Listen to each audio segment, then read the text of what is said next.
Story 1. The Midnight Rules at Grizzly Hollow Patch. The rain had turned the dirt parking lot of Grizzly Hollow Patch into a thick, black paste. It was 11 p.m. on Halloween night, and the last of the families had finally gone home, leaving behind crushed funnel cake wrappers and the rotting smell of smashed pumpkins. Ben stood inside the wooden ticket shack, blowing into his hands to keep him warm. He'd taken this seasonal job in rural Ohio for some extra cash, thinking he'd just be sweeping up corn husks. Instead, the owner, an old man named Miller who smelled permanently of cheap cigars, was standing by the door, pulling on his heavy canvas coat. "I'm heading out," Miller said, not looking at Ben. "Everything's locked up except the main gate. Leave that for the cleaning crew at 3.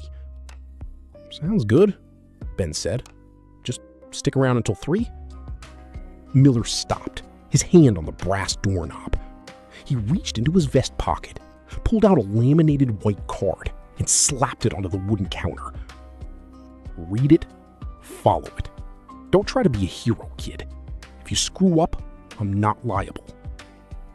Before Ben could ask what that meant, Miller stepped out into the fog, the screen door slamming shut behind him. Ben picked up the card. Written in crude black Sharpie were 4 rules. The atmospheric fog machine by the corn maze shuts off automatically at midnight. If the fog gets thicker after 12 a.m., it isn't from the machine. Turn off your flashlight immediately. If you hear children laughing inside the 8-foot-tall corn maze after 1 a.m., do not look over the stalks. Call out, "The patch is closed!"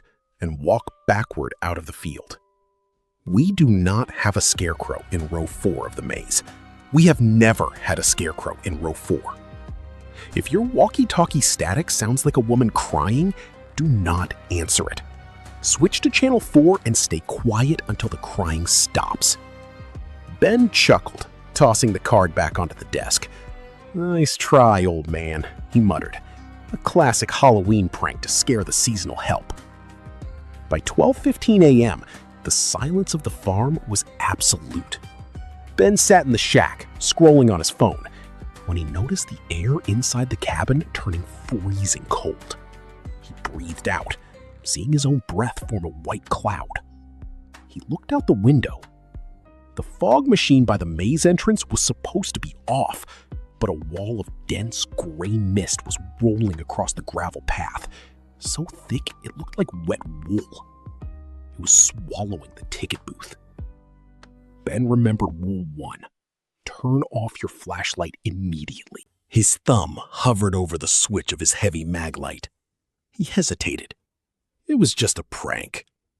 To prove it to himself, he clicked the flashlight on and shined it out the window, cutting a bright yellow beam through the fog. The moment the light hit the mist, the fog seemed to pull back, then violently surge forward, slamming against the glass window of the shack. The bulb in his flashlight flickered, buzzed, and died. The cabin went pitch black. Ben's heart skipped. He snatched his hand back, gripping the dead plastic cylinder in the dark, listening to the wet, heavy thumping of the fog pressing against the wooden walls. He sat frozen for 10 minutes until the air warmed up and the mist naturally receded. He didn't laugh this time. He put the laminated card in his front pocket. At 1:10 a.m., Ben had to do his perimeter check. He walked along the edge of the massive corn maze, his boots sinking into the mud. The corn stalks were tall, dry, and sharp, rattling against each other in the night wind like old bones. Then he heard it. It was faint at first, coming from deep within the center of the maze. The high-pitched, echoing sound of children playing tag. "Catch me! You can't catch me!" Followed by a burst of bright, innocent giggles. Ben's instincts told him to run into the maze to find the lost kids. He took 2 steps toward the entrance before Rule 2 flashed in his mind. Do not look over the stalks. Call out, "The patch is closed," and walk backward. Taking a deep breath, Ben closed his eyes, tilting his head down toward the mud. "The patch is closed!" he shouted, his voice cracking. The laughing stopped instantly. The silence that followed was heavy and aggressive. Ben began stepping backward, his boots squelching in the mire. As he retreated, he heard a sound that made his stomach drop. It wasn't laughing anymore. It was the sound of something heavy, dragging itself through the dry corn stalks, moving at a terrifying speed directly toward the edge of the maze where he had just been standing. The stalks snapped and groaned. Ben kept his eyes glued to his own muddy boots, stepping backward faster and faster, until his back hit the wooden fence of the main entrance. He looked up. At the edge of the cornfield, the stalks parted. Two pale, hairless, elongated gray hands reached out from the darkness, gripping the corn like a curtain, before slowly pulling back into the shadows. Shaking, Ben bolted back to the shack and locked the door. He grabbed his walkie-talkie, intending to call Miller and tell him he was quitting. He pressed the talk button. The speaker didn't emit a dial tone. It emitted a sharp, piercing burst of static, followed by the agonizing, wet sobbing of a woman. Ben's hand shook violently. He went to flip the knob to channel 4, but his fingers slipped, accidentally dropping the radio onto the floor. The plastic casing cracked, and the crying volume swelled, filling the small shack. "Please," a voice choked out through the radio static. "Please open the door. It's so cold out here. He's looking at me." Ben dove to the floor, scrambling in the dark to grab the broken radio. As his fingers wrapped around it, he paused. The voice on the radio wasn't just coming from the speaker. The exact same sobbing, with the exact same metallic, static-like undertone, was coming from directly outside the ticket shack window. Ben slowly looked up. Pressed flat against the glass of the window was a face. It was made of rough, rotting burlap, with jagged holes cut out for the eyes and a mouth stitched together with thick black twine. It was wearing a dirty canvas coat, the spare jacket Ben had left hanging on the fence earlier that afternoon. The walkie-talkie in his hand crackled one last time. It wasn't the woman crying anymore. It was Miller's voice, clear and cold. "Ben, I looked at the security cameras from my house. You didn't leave the main gate open. It locked behind me. Whatever is standing outside your window right now, it didn't come from the street."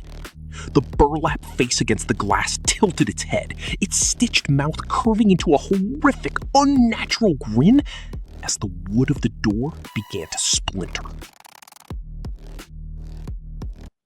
Story 2. The 60-second delay. Chloe loved house-sitting for her Aunt Sarah, mostly because Sarah's house in upstate New York looked like something out of an architectural magazine. It was a massive, minimalist structure of concrete and floor-to-ceiling glass, isolated at the end of a private road. The entire property was automated by a central smart home system called Aegis. Everything, the lights, the window shades, the deadbolts, and the 16 security cameras, was controlled through a sleek iPad mounted on the kitchen wall. It was 10:45 p.m. on Halloween night. Chloe was curled up on the velvet sofa, a bowl of popcorn in her lap, watching a horror movie. Outside, the autumn wind was howling, throwing dead leaves against the massive glass walls of the living room. A sharp ding echoed from the kitchen. Chloe got up and walked over to the iPad. A push notification was glowing on the screen. "Aegis alert, front door unlocked." Chloe frowned. She distinctly remembered locking it when she ordered her food 3 hours ago. She tapped the screen, turning the virtual deadbolt icon from red back to green. Locked. "Just a system glitch," she whispered to herself. She turned back to the couch, but before she could sit down, the iPad chimed again. "Aegis alert, basement window opened." A chill ran down Chloe's spine. The basement was a cold concrete storage area beneath the kitchen. She tapped the iPad's camera tab to pull up the live feeds. The screen split into a grid of 16 black and white night vision squares. She tapped the square labeled basement storage. The camera showed the rows of shelving and the small rectangular hopper window at the top of the wall. The window was wide open, swinging gently in the wind. But there was no one down there. The room was empty. The wind must have forced the latch, Chloe breathed, trying to calm her racing pulse. She went to pull up the system menu to override the alert, but her eyes caught the backyard pool feed. In the center of the frame, standing perfectly still at the edge of the dark, uncovered water, was a man. He was tall, wearing a heavy, oversized dark jumpsuit. Over his head was a crudely carved, rotting pumpkin mask. The mouth was cut into a wide, jagged void, and in the infrared light of the camera, his eyes looked like two pitch-black holes. He was staring directly up at the camera lens. Chloe gasped, dropping her popcorn bowl. The kernels scattered across the hardwood floor. She scrambled to the iPad, her fingers flying across the glass. She tapped Trigger Panic Alarm. A red loading wheel spun on the screen. Connecting to local authorities? Error. Network timeout. The storm must have knocked out the landline internet. The smart home was running on a local closed loop. She was entirely on her own. She looked back at the backyard camera feed. The man in the pumpkin mask was gone. Panicking, Chloe began tapping through the camera grid, trying to track him. Driveway, empty. Side courtyard, empty. Front porch, empty. Suddenly, a loud, heavy thud vibrated through the floorboards directly beneath her feet. He was inside the basement. Chloe didn't think. She sprinted toward the floating oak staircase, heading for the master bedroom upstairs, the only room with a heavy, solid wood door and an old-fashioned manual lock. As she flew up the steps, she grabbed the master iPad from the hallway dock. She slammed the bedroom door shut, threw the physical brass bolt, and shoved a heavy armchair against the handle. She collapsed onto the bed, clutching the iPad to her chest, her breath coming in ragged, sobbing gasps. "Look at the cameras," she whispered, her hands shaking so badly she almost dropped the tablet. "Just find out where he is." She opened the Aegis app and pulled up the feed for first floor hallway, the camera that pointed directly at the bottom of the staircase she had just run up. The screen showed the empty hallway. Then, the man in the pumpkin mask walked into the frame. He moved with a horrifying, slow deliberateness, his boots leaving wet, muddy tracks on the white rug. He reached the bottom of the stairs, stopped, and looked up toward the master bedroom. Chloe covered her mouth to muffle a scream. But then, she noticed something strange. She looked at the digital clock in the top right corner of the iPad screen. It read 11:02 p.m. She glanced down at the timestamp burned into the bottom corner of the camera feed. It read 11:01 p.m.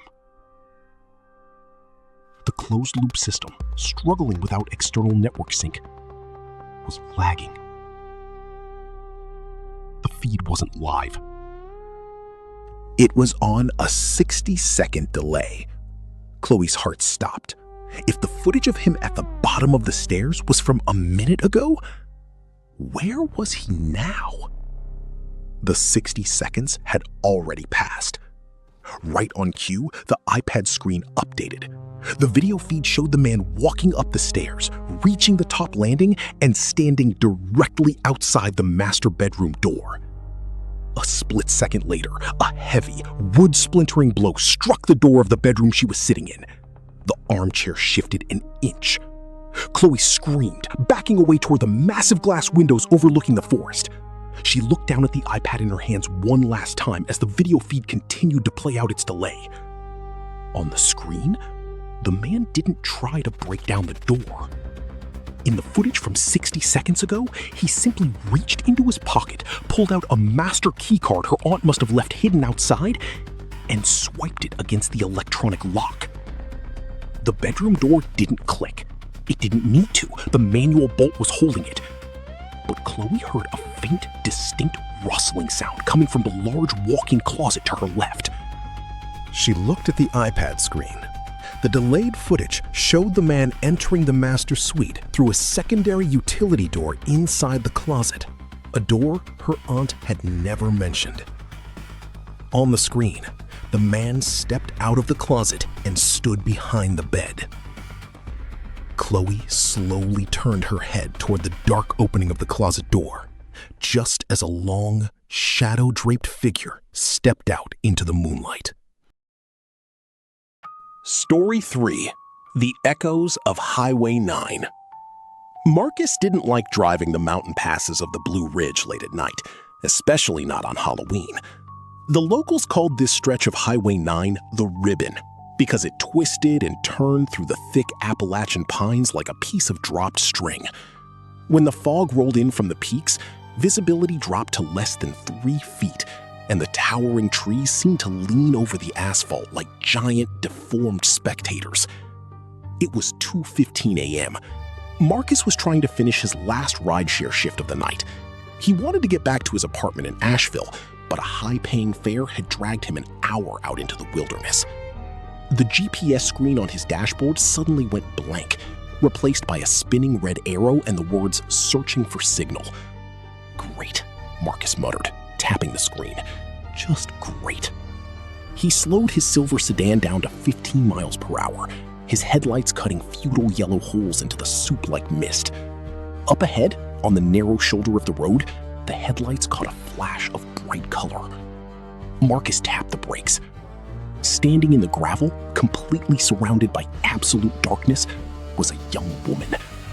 She was wearing an old-fashioned, tattered white dress, a vintage 1950s style, with a faded plastic cat mask pushed up on top of her head. Her hair was soaked, clinging to her pale cheeks, and her skin looked cast in a sickly blue tint under the high beams. Marcus rolled down his passenger window an inch. "Hey, you need a ride? You're in the middle of nowhere." The woman didn't answer. She simply walked around to the rear driver's side door, pulled it open, and slid into the back seat. The door slammed shut with a heavy, wet thud. The interior of the car immediately filled with the smell of damp earth, stagnant river water, and old paper. Marcus looked at her in the rearview mirror. She was staring straight ahead, her hands folded neatly in her lap. Her fingernails were split and caked with dark mud. "Where to?" Marcus asked, trying to sound cheerful despite the knot forming in his throat. The woman didn't turn her head. When she spoke, her voice didn't sound like a normal human voice. It had a strange, hollow resonance, like someone speaking into an empty copper pipe. "Drop me off. At the bridge," she said. "Which bridge? The one over the gorge about 5 miles up?" "5 miles up," she repeated. Her tone was completely flat, mimicking his exact inflection. Marcus put the car in drive and pulled back onto the foggy asphalt. The silence inside the cabin was suffocating. The heater was blasting, but Marcus could see his own breath misting in the air. The temperature in the car had plummeted the moment she stepped in. To break the tension, Marcus tried to make conversation. "Rough night for a party, huh? Your costume get ruined in the rain?" From the back seat, the woman responded, "Rough night for a party, huh? Your costume get ruined in the rain." Marcus frowned, looking at the rearview mirror. She hadn't changed her posture. She was repeating his words verbatim, using his exact voice, but pitched slightly higher, like a bad tape recording. "Are you messing with me?" Marcus asked, his voice tightening. "Are you messing with me?" the backseat answered, instantly. Marcus's blood ran cold. He slammed his foot on the brake, bringing the car to a screeching halt in the middle of the empty highway. He turned completely around in his seat to look at her directly. The backseat was completely empty. There was a dark, wet puddle on the gray fabric where she had been sitting, and a few strands of wet, black hair clung to the headrest. But the woman was gone. The door hadn't opened. The car hadn't slowed down until now. Marcus let out a ragged breath, his heart hammering against his ribs like a trapped bird. "I'm losing it," he whispered, pressing his palms against his eyes. "Too many hours on the road. I'm seeing things. He forced himself to put the car back into drive. He just wanted to get over the mountain and get home. As he began to accelerate, the car's digital dashboard entertainment screen flickered. The music cut out, replaced by a low, rhythmic hum. Because of the tight, narrow space and the thick fog, Marcus always kept his digital backup camera running on the center console while driving the pass. It helped him see if anyone was tailgating him through the mist. He glanced down at the screen. The backup camera feed showed the empty, foggy road behind the car, but in the reflection of the glass screen itself, Marcus could see the interior of his own vehicle. On the digital screen, the woman in the white dress was sitting in the back seat again. She had pulled the plastic cat mask down over her face.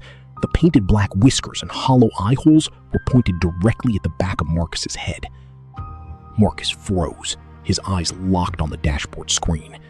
He didn't dare look in the physical rearview mirror. He didn't dare turn around.